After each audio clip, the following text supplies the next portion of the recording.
put those ditties down. I call them ditties. Yeah. Little pieces like that. The blues ditties and me classical ditties. Well, indeed. Well, I've got... I just little things like that I come out with quite often.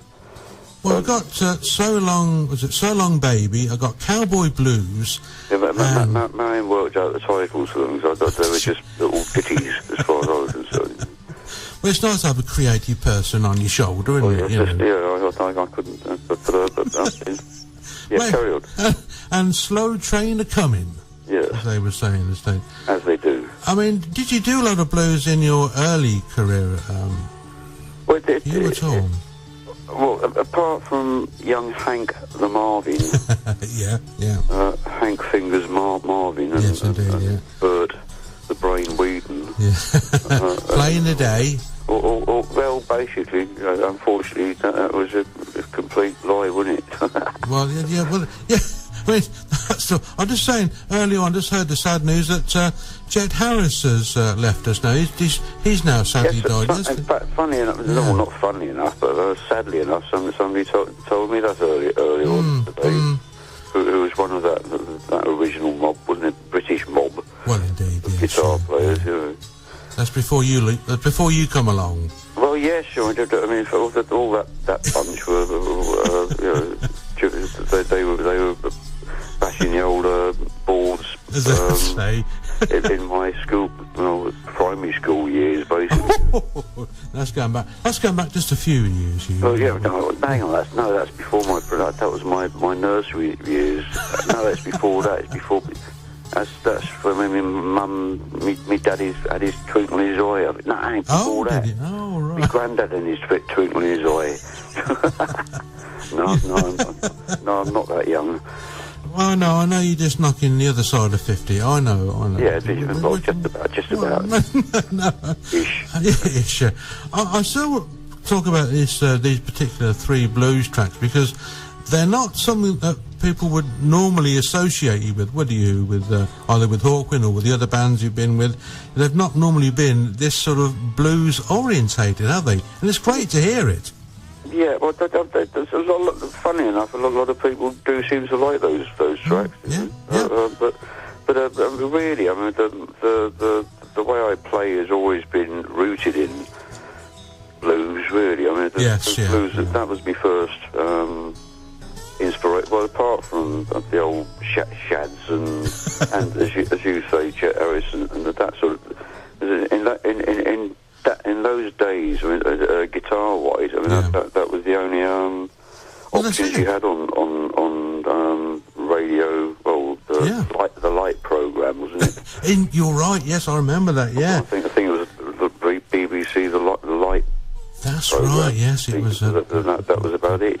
Well, that was it. You had Saturday, sort of like a live show on a Saturday morning, and then along came the Pirates, didn't they? Well, the pirate station, Luxembourg and Caroline and all that. Yeah, I mean, they changed my attitude towards music. Very influential they were on the early 60s, etc. With those pirate stations like Caroline and Radio London. To an extent, I think they've been massively influential on the whole of the music game. Full stop, really. Well, they changed people's the radio broadcasting attitude towards popular music, didn't it? And it laid the foundations later, obviously, to be radio. You know what? 1, 2, and 3. Well, basically, yeah. It's more of an option for people to listen to, really. Indeed, yeah. What was forced upon one. You haven't got a lot of choice, really, had you? And now you're spoiled for choice. Well, to an extent, you are, and it all gets a bit confusing, really. Well, we won't confuse you too much. I'd just like to say that we have people from Denmark listening into the show, and from Canada, and from the United States. So they're tuned in, listening to our very words of wisdom and the great music that's going on in the background. Now, the other album that Marion kindly sent to me was the Hugh Lloyd Langston Classical Guitar Tales. Now, yeah. Now, is that something you've always wanted? Another ditty that you wanted to do, was it? It I dreaded it, tell you the truth. much as I love classical music. I do love classical guitar, but I wish to an extent I knew 30 years ago that somebody was going to ask me to do it. I would have kept it up and worked out the most incredible overtures and stuff. But as it is, I just strung together a bunch of pieces that. I mean, I don't play anything classical wise, guitar wise. I love most of not anything, but most of it. I love it. Well, I mean, it was all a little bit back against the wall-ish, as most of the things I've ever done in my life have been.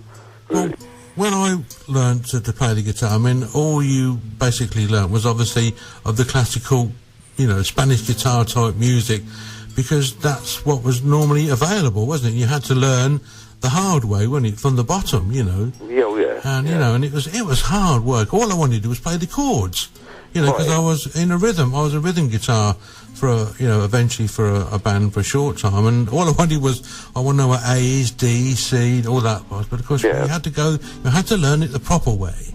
Well, that's what we were told. But the trouble is, I mean, the majority, I think a lot of people that attempted to stick to that regime of learning probably either gave up playing altogether or just ended up playing pop music in a band. Well, that's what I did. In the end, I unfortunately said, thank you ever so much for all your hard work. I now know most of the... All I wanted to do was learn those three chords, wasn't it? Yeah, and that's to some degree, that was it, F was always the hardest one to sort out, etc. Right, that was a nasty one. But you learn to get round that by just putting two fingers over the first. But you work well. And I said, thank you ever so much, but please don't be offended if I say thank you very much, but bye-bye, And it was most surprised that I didn't want to, begin to learn and read music and write music, etc. No, didn't want to do that, No, I got into the old dots and stuff much later in my playing life, actually. Partially because I felt a little, I began to feel sort of limited, just playing bluesy stuff and rocky stuff. I felt sort of limited. I wasn't able to express yourself in different... cheer me elderly aunts up. By playing a few 12 bars. They didn't appreciate that, so I always felt sort of slightly lacking in that I couldn't put a smile on their faces. No doubt you did. I started messing around with little classical things. Yes. Now, I started off this section with that small, sort of what I called classical intro from the 5th second of Forever from the way back in that particular album. Yeah, I mean, that was a little taster of what Hugh Lord Langton could do, and that... I think that's great, It's a pity that it only lasted about a minute, didn't it? Basically, it was just it was part and parcel of that track, Fifth Second Forever, which evolved into the rock track, and filtered out into the classical ditty, what I call a ditty again. So you and your ditties. In fact, that little classical ditty was entitled Fifth Second Forever, Forever. Yeah.